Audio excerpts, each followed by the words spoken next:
Assalamu alaikum, hurmatli tug'anlar. Kecha prezident o'zi aytdi, anekdot aytdi. İşte kırmızılar depçi. Mынау жаңы құрылып жатқан президенттік администрация, резиденция жақтағы.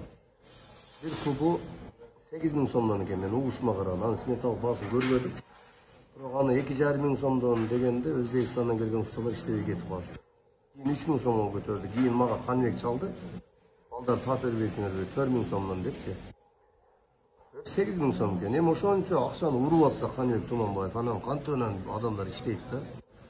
Шопурду алмаштырыш керек, ошондо иш башталат. Садыжапар эмнеге ушуга байланып калды, мен түшүнбөйм да. Көп иштер бар эле, канча. Баткенде үйлөр курулгандардан канча коррупциялар бар, биз жакшы билебиз.